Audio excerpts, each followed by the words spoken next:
Рано утром на рассвете просыпается медведь.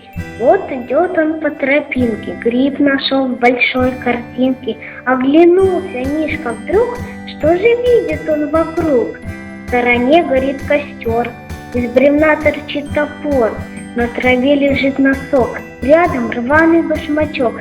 Что же здесь произошло? Их сражение прошло? Зарычал медведь сердито. Что же, люди, вы творите? Лесу вы зачем вредите? Здесь костры не разжигайте, тишину вы соблюдайте. Мы хозяева тайги, мы природе не враги, за нее переживаем, люди, вас мы призываем.